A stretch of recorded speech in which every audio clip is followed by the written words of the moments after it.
square which has an angle of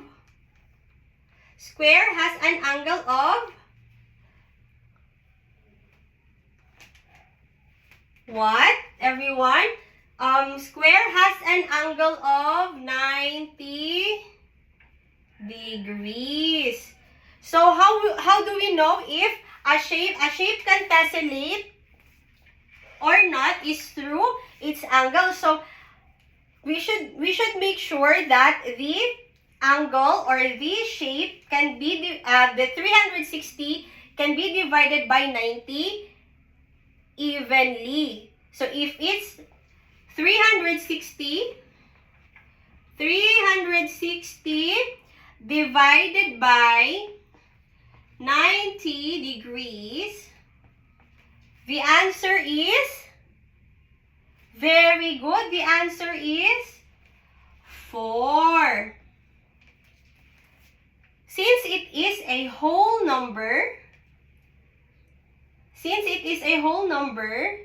the shape can tessellate. Just by through its angle, we will know if just through its angle, we will know if a shape can tessellate or not. Next is we will have an example, which is let's say a regular pentagon. So a regular pentagon has how many sides?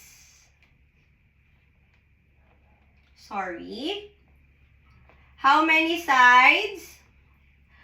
Let's count.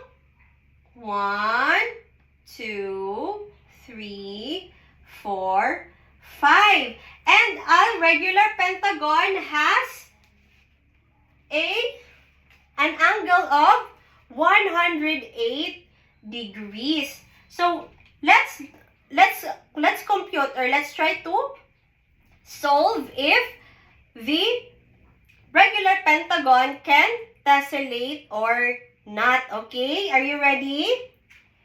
Very good. So let's have 360 degree divided by 108 degree.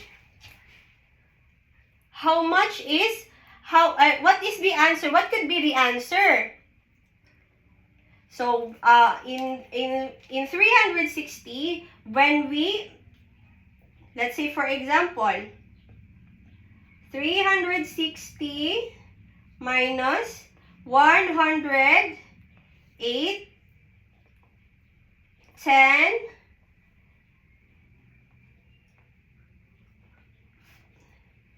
so 360 minus 108 is equivalent to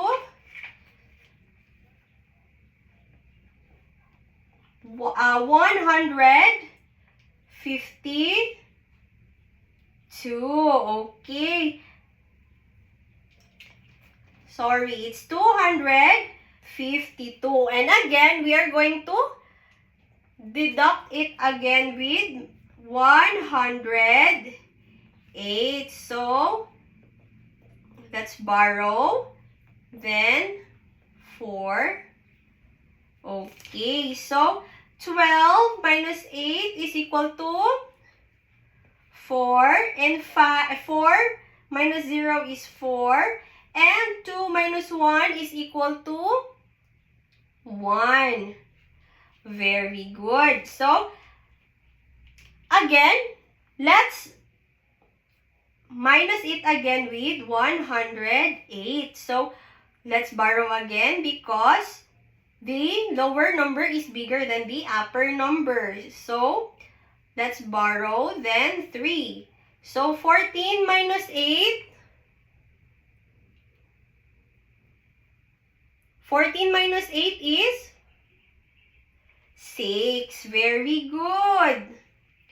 And bring down 3 and 0. So we have here left 306 and it cannot be subtracted to 108 anymore. So by that, we already know that this shape cannot tessellate because when we divide 306 when we divide 108 to 360 divided by 108, it will give us a 3.3333 and so on.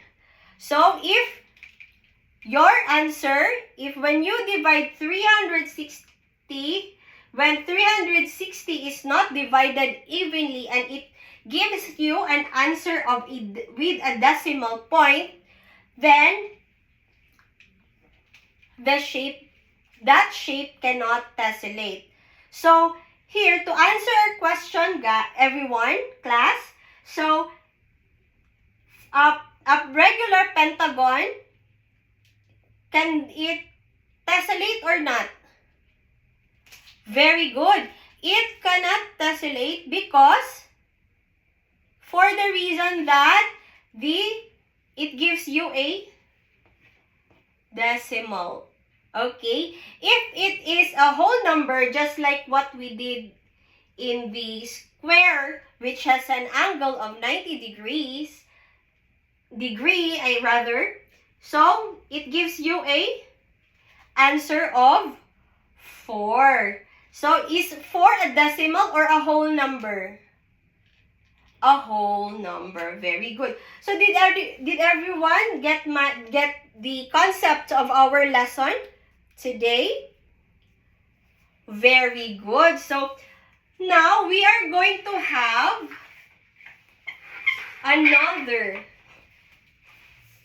activity. So what you are going to do now is to construct tessellation pattern. So I will be you will stay in your groups and I will be giving you the materials needed for your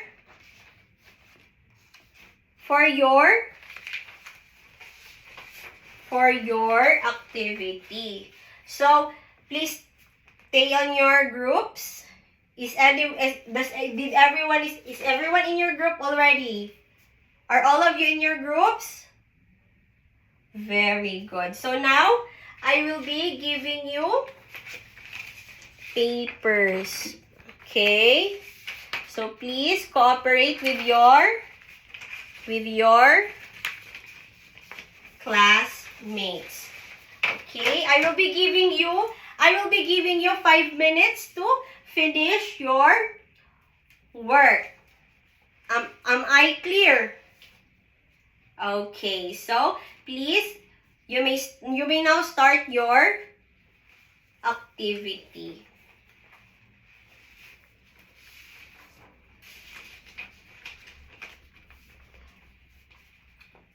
One minute left.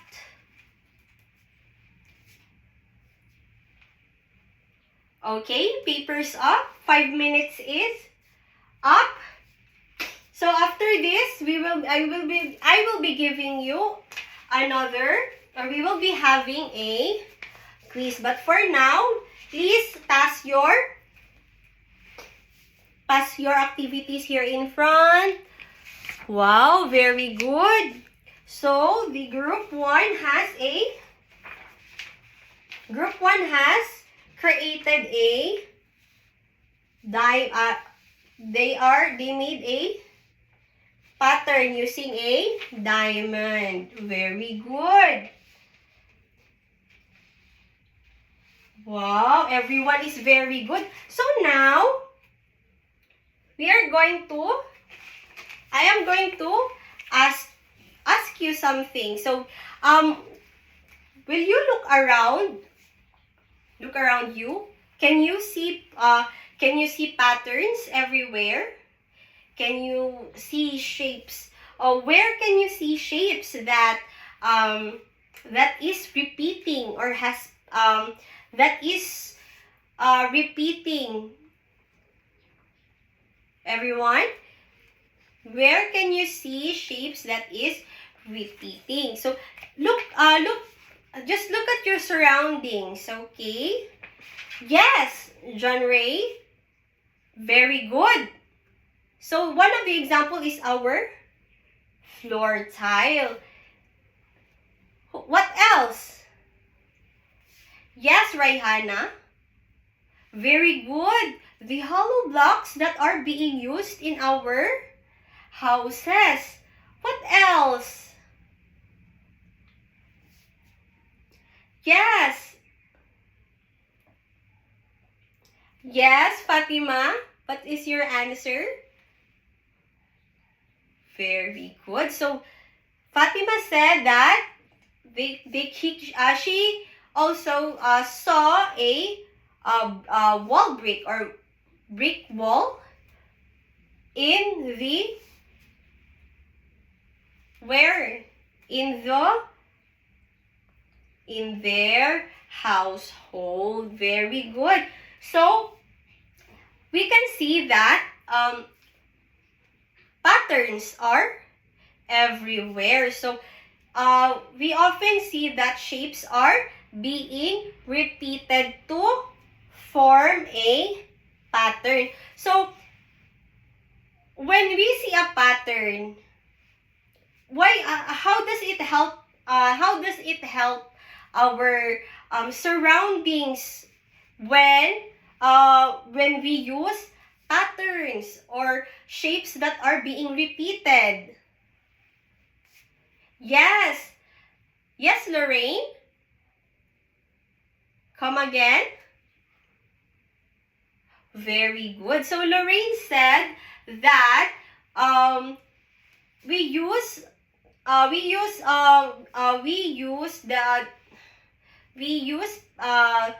repeating shapes to form design, to make our surroundings beautiful.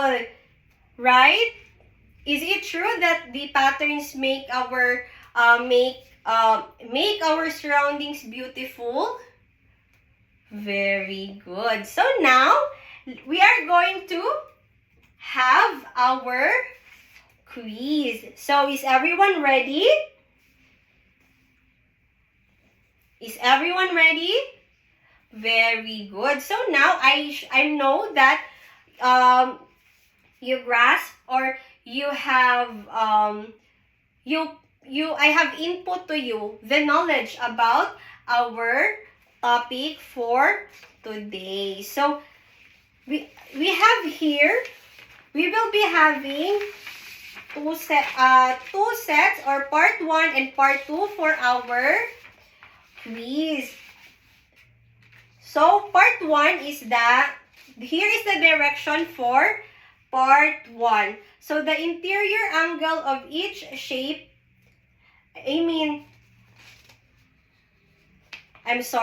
So write T if it tessellates and T if it is non-tessellating shape. So you are going to see shapes in your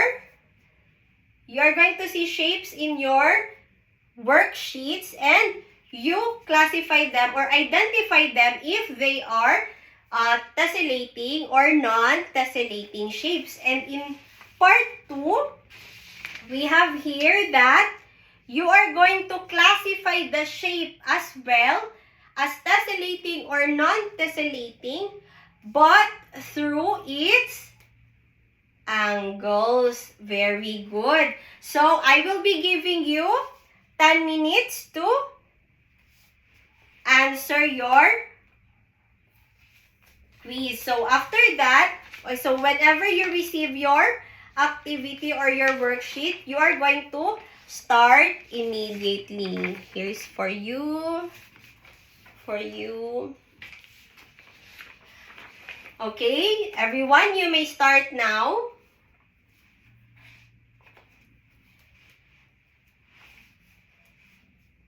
Do you know the answer? Very good. It's okay, you're doing great. Okay, 10 minutes up. Please raise your papers. Papers up. Finish or not finish. Please exchange papers with your seatmates, okay? Exchange paper with your seatmates. Did you exchange papers with your seatmates already?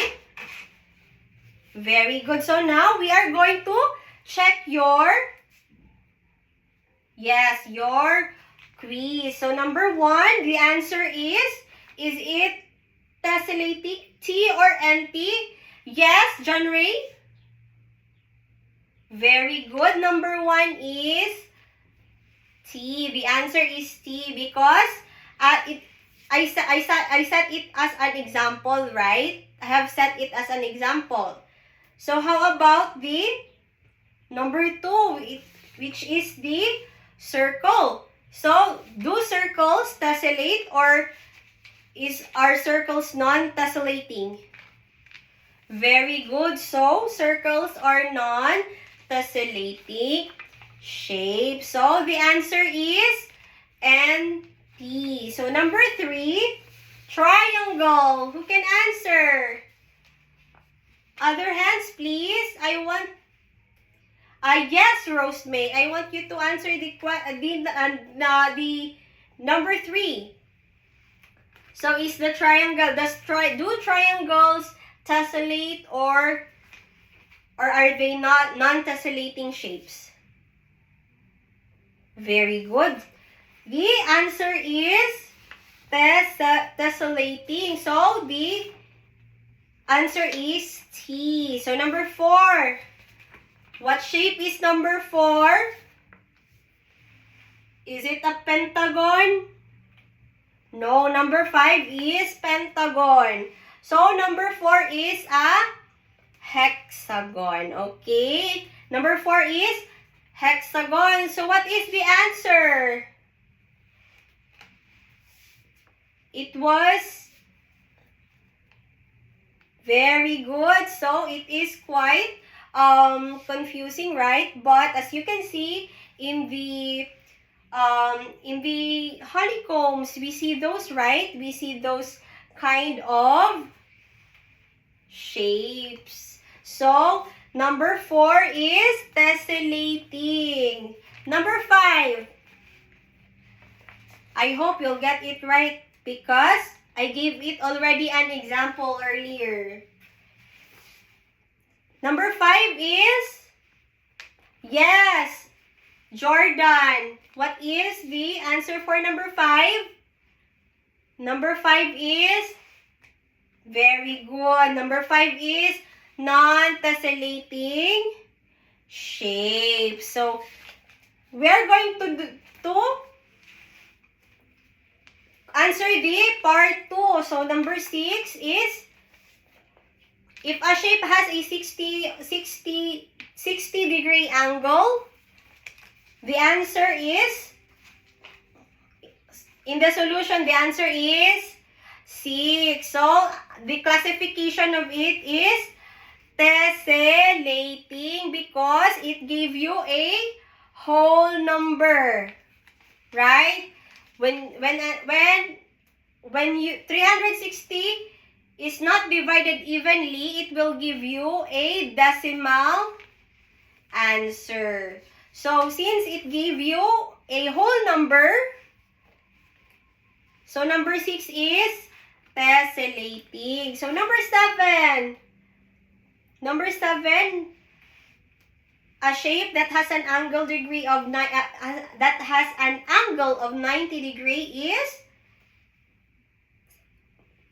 4. Very good. So, the classification of it is tessellating. How about number 8? Yes, Jeremy? Very good. So, it is tessellating. Very good. But in the solution, it is 3. Very good. So, number 9. 108. A shape that has an angle of 108 degree. It is, so very good. So, I solved it earlier, right? It's 3.33. So, this When we classify it, it is a non-tessellating shapes. Very good. And last number. Number 10. A shape that has an angle of 144 degrees. It gave you an answer of 2.5. So, clearly, it is a non-tessellating shape. So, good job, everyone! Who got the perfect score? Wow, Precious. Very good. Who else? Fatima. Who else? Raihana. Very good. Wow. So, some of you got a perfect score. So, before I'll give you your assignment, let us review our learning objectives. So, at the end of the lesson, the learner should be able to classify shapes as tessellating and non-tessellating. So, did we classify shapes as non-tessellating and non-tessellating? Yes. How about show appreciation for tessellating patterns by sharing one example from their surroundings? Did we do this? Have we done this? Very good. How about number 3? The third learning objective is to construct tessellation patterns using paper shapes that tessellate. So, did we achieve this? Of course, because you did tessellate or construct a tessellation. So, the group 1, I gave you a diamond shape. Group 2, I gave you a triangle shape. And the group 3, I gave you a hexagon shape. So, did we achieve all our learning objectives today? Very good. So, now, I want you to take out your mathematics notebook and write your assignment. So, please read your assignment first.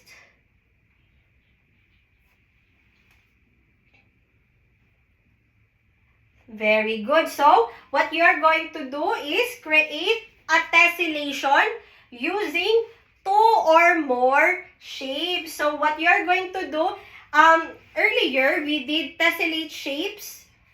Only one shape that is being repeated. But in your assignment, you are going to create a tessellation using 2 or more different shapes. Okay, you can combine 2 or more shapes to tessellate. Am I clear? So we have here, you can draw the shapes and paper so they fit together without gaps or overlaps. Number 2, make sure your tessellation repeats to cover the surface. Number 3, you can color or decorate your design. And lastly, write 2 sentences about what shape you used and why. Am I clear? Okay, so please write your assignments first. Are you done? Okay, so please kindly pick up pieces of papers under your tables and chairs to make our classroom clean. Very good. Please pick up pieces of papers, everyone. Okay. Are you done? Okay, so please stand up, everyone. Goodbye, class.